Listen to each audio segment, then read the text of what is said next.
अपन आत्माओं यहाँ थोड़ा सा हिंट देंगे, क्योंकि आज का विषय एक बहुत ही अपने अपने स्तर का होगा।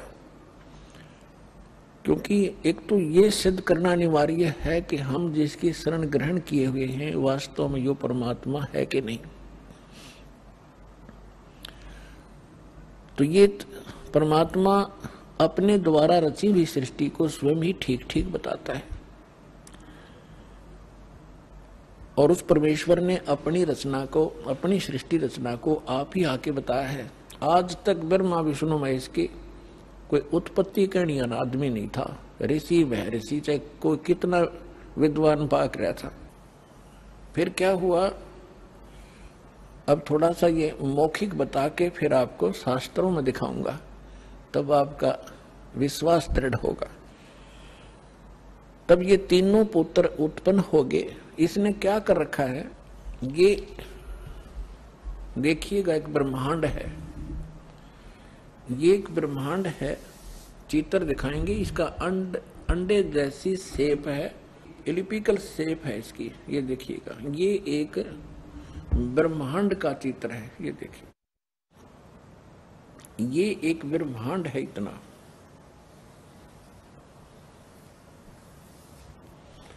और इसमें क्या क्या स्थिति है देखिएगा। इसमें क्या है, नीचे के ये 7 लोक हैं, ये पाताल लोक है, और ये तलातल, महातल, वितल, अतल, सूतल, रसातल। ये पाताल लोक, ये पृथ्वी लोक, और ये शिव का लोक, ब्रह्मा जी का लोक, विष्णु जी का लोक, ये कोमन स्वर्ग और नरक, और ये इंद्र का लोक, स्वर्ग के राजा का लोक, ये धर्मराय का लोक जो न्यायाधीश है, ये मानसरोवर है, ये शपथपुरी सप्तऋषियों का अलग से नगरियां हैं, ये एक एक द्वीप है, और ये है ब्रह्मलोक। ये सारा ब्रह्मलोक है। इस ब्रह्मांड के अंदर ही ये ब्रह्मलोक है। और इस ब्रह्मलोक के अंदर इस काल ने एक और जाल फैला रखा है। एक ये तो महा इंद्र का द्वीप है, ये ब्रह्मलोक है जिसको महास्वर्ग कहते हैं। ये नकली सतलोक, नकली अलखलोक, नकली अगम और नकली अनामी लोक की रचना इस काल ने धोखा देने के लिए, जीवों को ये धोखा देने के लिए करवा रखी है। और ये दुर्गा का लोक है अलग से। ये समुद्र है शेष सारा, ये सब समुद्र है चारों तरफ, ये सारा समुद्र है। और यहाँ एक अलग से इसने गुप्त स्थान बना रखा काल ने, यहाँ कोई नहीं जा सकता इस काल की इच्छा बगैर। यहाँ इसने 3 स्थान बना रखे हैं, एक रजोगुण प्रधान क्षेत्र, एक सतोगुण प्रधान क्षेत्र, एक ये तमोगुण प्रधान क्षेत्र। अब जैसे पुण्यात्माओं, जैसे किसी कक्ष में, किसी मकान में, बिल्डिंग में, हाउस में 3 कक्ष हों और एक कक्ष में लगे हों ये अश्लील चित्र और दूसरे में लगे हों साधु संत फकीरों के, महापुरुषों के, भक्तों के चित्र, तो जब व्यक्ति उन अश्लील चित्रों वाले कक्ष में प्रवेश करेगा, उनकी देखकर उन बकवादों को मन में उसी प्रकार के भाव नेचुरली रहेंगे, चाहे वो 2 घंटे रहे चाहे 3 घंटे रहे, उनमें दृष्टि पड़ी ना और मन में वो दोष उत्पन्न हो गए, तो उसमें वो रजोगुण युक्त रहेगा। और जब सतोगुण प्रधान स्थान पर जाएंगे, जहाँ साधु संत फकीरों के, महापुरुषों के चित्र लगे हों, उनकी हिस्ट्री लिखी हो, तो वहां जाकर के उसमें अपने आप एक साधु जैसा स्वभाव बन जाता है। और तीसरे जहाँ सूरवीरों के, शहीदों के फोटो लगे हों, तो उनकी कथाओं से, उनके बलिदान को देखकर वैसा ही स्वभाव बन जाता है। इस काल ने ये जाल फैला रखे। ये परमात्मा कबीर जी ने आके हमें बताया। अब भगवान बनाइया इसकी जड़ ने कौन खोद है, ऐसा जाल फैला रखा है ब्रह्मा विष्णु में। इसको पता नहीं हमारा पिता कौन है, और उस परम पिता ने आके इसकी एक एक दाना दाना गिनवा दिया। तो इसने क्या कर रखा है कि जैसे ही बाप ने देखा, ये देखिएगा इस स्थान पर ये 3 ऐसे लंबे चौड़े क्षेत्र है, ये वैसे दिखा रखे आपको। ये बहुत हजारों किलोमीटर, हजारों कोस का क्षेत्र है। इस क्षेत्र में ये रजोगुण प्रधान क्षेत्र है। तो ये क्या करता है, इसमें स्वयं ये ब्रह्मा का रूप बना लेता अपने पुत्र, जैसे ये ऐसा रूप, और अपनी पत्नी दुर्गा को रखता है सावित्री रूप में। इन दोनों के योग से, पति पत्नी व्यवहार से जो पुत्र उत्पन्न होता है वो ऐसी शकल का और इसी विचारों का बन जाता है। ये तब तक इसी में रहते हैं जब तक इसका जन्म ना हो ले, और फिर उसको वहीं परवरिश के लिए रख देते हैं, कोमा में रखते हैं। जब तक ये युवा नहीं हो जाते तो ये कोमा में रखते हैं और वैसे उनकी परवरिश जारी रखते हैं। उसके बाद फिर ये यहाँ आ जाते हैं सतोगुण प्रधान क्षेत्र में। यहाँ ये विष्णु रूप बना लेता है और अपनी पत्नी दुर्गा को ये लक्ष्मी रूप बना लेता है। इन दोनों के संयोग से जो पुत्र उत्पन्न होता है वो सतोगुण युक्त हो जाता है और इस जैसी ही शकल का बन जाता है। और यहाँ देखिएगा, और जब ये तमोगुण प्रधान क्षेत्र में जाता है तो वहां ये ऐसी वेशभूषा बना लेता है और दुर्गा को ये ऐसे पार्वती जैसी शकल बनाकर वहां रखता है। इन दोनों के संयोग से जो पुत्र उत्पन्न होता है वो इस जैसी शकल का बन जाता है। फिर इन तीनों को ये कोमा में रख देता है, और जब ये जवान हो जाते हैं, युवा हो जाते हैं, इन तीनों को इकट्ठा कर देता है। अब इससे पहले हम आपको परमात्मा कबीर जी द्वारा अपनी ये सारी हमारी सृष्टि रचना सुना रखी है, और ब्रह्मा विष्णु महेश के कौन माता पिता हैं वो थोड़ा सा हिंट दूंगा। उसके बाद फिर आपको दिखाएंगे इन हमारे सदग्रंथों में, जिनको हम शिरोधार्य मानते थे, और सत्य ज्ञान युक्त पुराण, वेद, गीता, इनमें आपको रूबरू करेगा ये दास। तो परमात्मा को हम अशिक्षित मानते थे और ये कहा करते ये क्या जाने धानक दुल्हा, इसने संस्कृत आती नहीं, क्या जाने वेदों और गीता और पुराणों के गूढ़ रहस्यों को। अरे भगवान तो चिट्टी तक लेकर हाथी तक की भाषा जानता है, वो सब प्राणियों की भाषा जानता है। अब ये सिद्ध भी कर देगा दास आपको कि उस परमात्मा ने कैसे रजा बख्शी। अपनात्माओं, दास जो वचन बोलेगा ये सोच लेना 100% सच समझ लियो।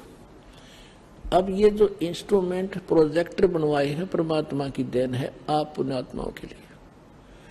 पहले ये लोग अपनी अपनी कथा सुनाया करते थे, सदग्रंथों का नाम लिया करते थे, कोरी बकवाद सुनाया करते थे, शास्त्र विरुद्ध ज्ञान देते थे, और हम इसलिए संतुष्ट रहते थे कि ये सभी विद्वान हैं, सदग्रंथों से परिचित हैं और इन्होंने ठीक ठीक सदग्रंथों को समझा होगा। आज पता चलेगा ये किसे विद्वान थे, ये खाकी कक भी पता नहीं था इनको, और उस परम पिता को जिसको धानक दुल्हा एक मजदूर और शूद्र कहकर रिजेक्ट कर रखा था लाल को, उन्होंने 600 वर्ष पहले वो ज्ञान सुना रखा है जो वेदों और गीता पुराणों के अंदर विद्वान है। तो इससे पहले परमात्मा ने जो 600 वर्ष पहले ज्ञान धर्मदास जी को दिया था वो रूबरू करता हूं। ये देखिएगा कबीर सागर, ये वो सूक्ष्म वेद है।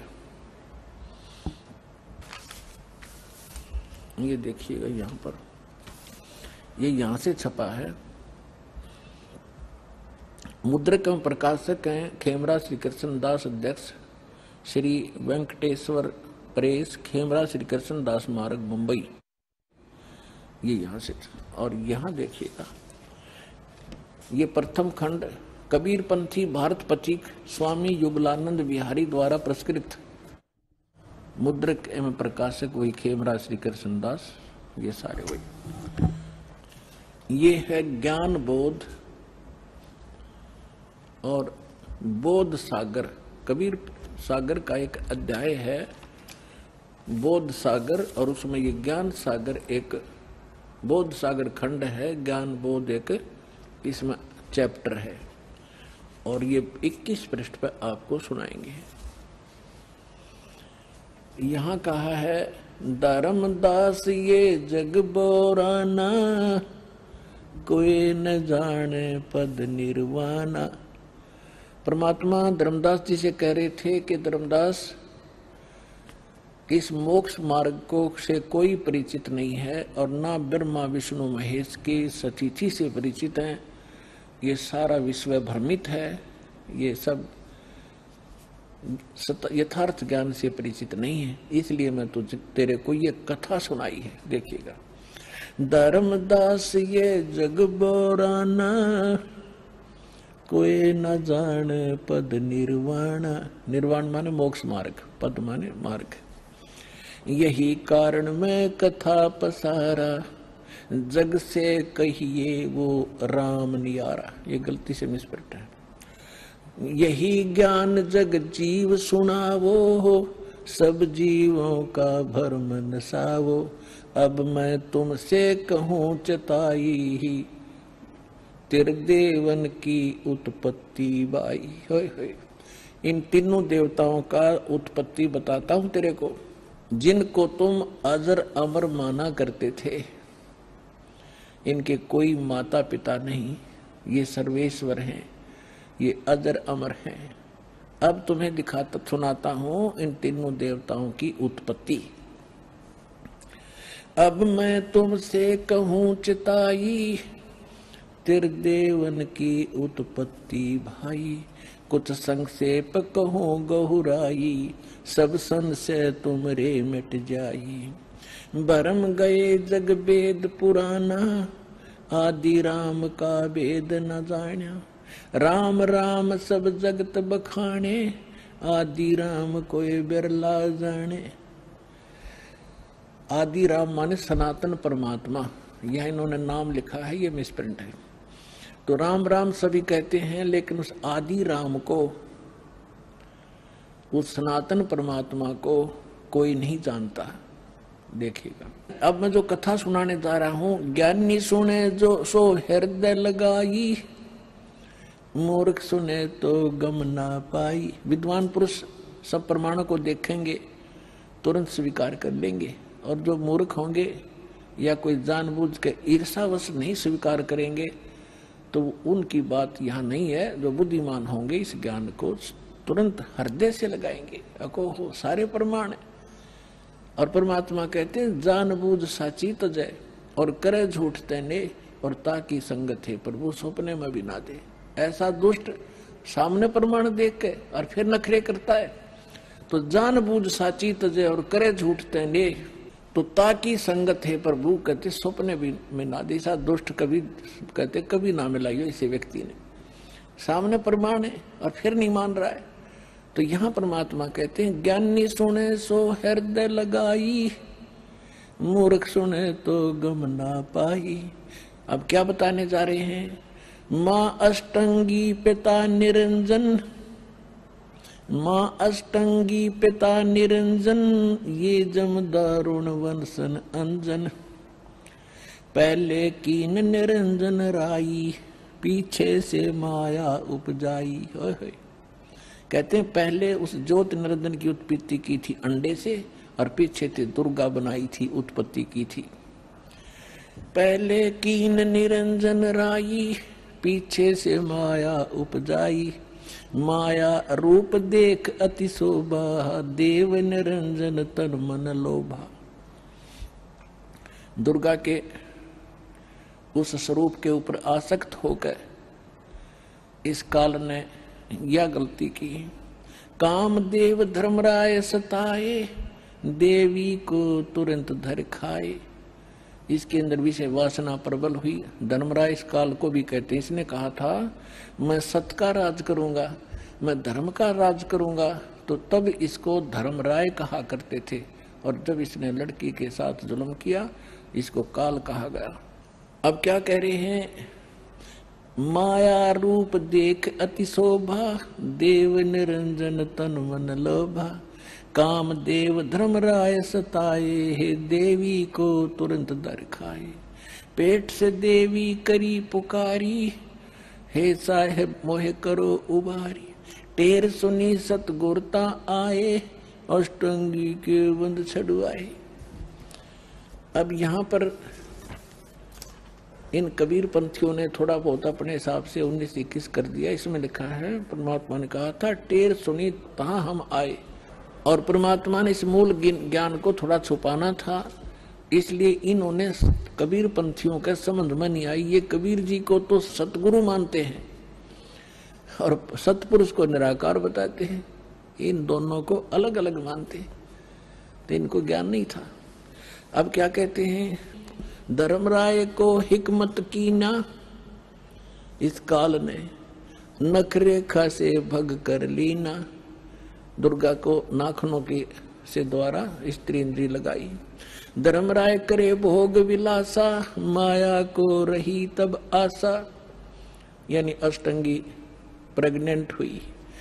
3 पुत्र अष्टंगी जाए, जाए माने उत्पन्न किए, और ब्रह्मा विष्णु शिव नाम धराए। ओए होए 3 पुत्र अष्टंगी जाए, ब्रह्मा विष्णु शिव नाम धराए। 3 देव विस्तार चलावे, इनमें ये जग धोखा खावे। पुरुष गम कैसे कोई पावे, काल निरंजन जग भरमावे। पुरुष माने परमात्मा, सतपुरुष की गम माने उसकी जानकारी कैसे कोई पावे, ये काल सबको भ्रमित रखता है अज्ञान के द्वारा। पुरुष गम कैसे कोई पावे, काल निरंजन जग भरमावे। 3 लोक अपने सुत दीना, सुन निरंजन वासा लीना। 3 लोक अपने पुत्रों को देके सुन में ये स्वयं वास करता है। अलख निरंजन सुन ठिकाना, ब्रह्मा विष्णु शिव वेद न जाना। 3 देव सो उसको धावे, निरंजन का वे पार न पावे। अलख निरंजन बड़ा बटपारा, 3 लोक जीव करे आहारा। ब्रह्मा विष्णु शिव नहीं बचाए, सकल खाए पुन दूर उड़ाए। 3 के सुत हैं तीनों देवा, अंदर जीव करत हैं सेवा। ओए होए अपनात्माओं, परमात्मा कहते हैं ये तत्व ज्ञानहीन अंधे प्राणी इस काल के पुत्रों ब्रह्मा विष्णु में इसकी पूजा करते हैं। 3 के सुत हैं ये तीनों देवा, ये अंदर जीव करते हैं सेवा। इस काल के पुत्रों को अजरो अमर जान के इन्हीं पर आश्रित रहे। और परमात्मा कहा करते 3 देव की जो करते भक्ति, उनकी कदे ना होए मुक्ति। तो उस समय इतना विरोध हुआ था भगवान का, परमात्मा के साथ जो सितम ढाए थे इन दुष्टों ने। आज कलेजा मुंह को आजाद, वो कथा कभी कभी सुनाएंगे आपको रह रहकर। पहले दास चाहता है कि आपको ज्ञान से परिपूर्ण करें, फिर उसके बाद आप सारी बातों को जो भी दास मुख से बोलेगा सारी सच्ची मानोगे और वो सत्य ही होंगी। 3 के सुत हैं तीनों देवा, ये अंदर जीव करते हैं सेवा। सेवा माने पूजा। इनके 3 यानी उन दोनों के, काल और दुर्गा के पुत्र हैं ये तीनों देव, और ये तत्व ज्ञानहीन प्राणी इनकी पूजा करते हैं। अकाल पुरुष का हो नहीं चीन्या, काल पाए सभी गए लीन्या। 3 देव और असुर अवतारा, ताको बजय सकल संसारा। ब्रह्मा विष्णु महेश और इन्हीं के अवतार राम और कृष्ण को ये सारा संसार उन्हीं को भजता है, उन्हीं की पूजा करता है। 3 गुणों का यह विस्तारा, धर्मदास में कहूँ पुकारा। गुण तीनों की भक्ति में ये भूल पड़ो संसार, कहे कबीर निज नाम बिन कैसे उतर पारे। अपने आत्माओं, परमात्मा ने एक वचन इसमें बोला है, गुण तीनों की भक्ति में ये भूल पड़ो संसारी, कहे कबीर निज नाम बिन कैसे उतरो पार। ये 3 गुण क्या है? ये 3 गुण कौन है? रजगुण ब्रह्मा, सतगुण विष्णु, तमगुण शिव जी। और इसको परमात्मा को, कबीर साहब को अशिक्षित कहा करते, शूद्र कहा करते। ये धानक ये जुलाहा क्या जाने सदग्रंथों के गूढ़ रहस्यों को। और परमात्मा ने वो अमृत वचन बोल रखे हैं, इतने गुड़ शब्द बोल रखे हैं, ये नकली नहीं समझ सके उस परमात्मा के गुड़ रहस्यों को, और परमात्मा सारे गुड़ रहस्यों से परिचित थे। ये देखिएगा मार्कंडेय पुराण, इन्हीं और गीता प्रेस गोरखपुर तो ऐसा है समझ लो जो ऑथेंटिक रिकॉर्ड हिंदू धर्म के लिए। ये मार्कंडेय पुराण सचित्र मोटा टाइप केवल हिंदी, गीता प्रेस गोरखपुर से प्रकाशित है। इसके 123 पृष्ठ पर ले चलते हैं आपको। 122 तो यहाँ पर है संक्षिप्त मार्कंडेय पुराण, यहाँ से शुरू होता है। मार्कंडेय जी कह रहे हैं, मार्कंडेय जी बोले मुने, हम यहाँ जाते हैं इसके कति सामने। रजोगुण प्रधान, रजोगुण प्रधान ब्रह्मा और तमोगुण प्रधान रुद्र और सतो प्रधान विश्वपालक विष्णु है। यही 3 देवता हैं और यही 3 गुण हैं। और थोड़ा सा पक्का कर दूं, ये देखिएगा, ये है श्रीमद् देवी भागवत हिंदी टीका सहित भाग 1। इसमें संस्कृत भी साथ है, और ये सबसे बड़ा काम इसमें ये है, संस्कृत भी साथ है, हिंदी अनुवाद भी है। अथ श्री देवी भागवतम सभाष्टिकम समातम, खेमरा श्री कृष्णदास प्रकाशन, मुंबई। ये इसका 3रा स्कंद है। ये है अथ श्री मद देवी भागवते भाषा टीका युक्ते 3य स्कंध है प्रारंभते, 3रा स्कंद शुरू होता है। ये 11 पृष्ठ है और ये 5वां अध्याय है। इसका 8वां श्लोक है। भगवान शंकर अपनी माता दुर्गा से कह रहे, हे माता, यदि हमारे ऊपर सदा आप दया युक्त हो तो हमको यानी मुझे तमोगुण किस प्रकार प्रदान किया है, और ब्रह्मा रजोगुण और हरि सतोगुण युक्त किए हैं, हमें क्यों युक्त किए हैं। अब यहां संस्कृत भी देखेंगे। यदि दया धर्मना, ये 7वां समाप्त हुआ, 8वां प्रारंभ होता है। यदि दया धर्मना न सदा अंबिके कथम अहम विहित च, मैं क्यों बना दिया तमोगुण, मुझे तमोगुण क्यों बना दिया, और कमल से उत्पन्न होने वाले ब्रह्मा को रजोगुण संभव क्यों उत्पन्न कर दिया, और सुवित क्यों किमु सतोगुणो हरि, और विष्णु जी को आपने सतोगुण क्यों बना दिया। इति सिद्धम रजगुण ब्रह्मा सतगुण विष्णु तमगुण शिव जी है। अभी तो आपको परमेश्वर कबीर साहब की वाणी से प्रमाणित किया, और फिर परमेश्वर ने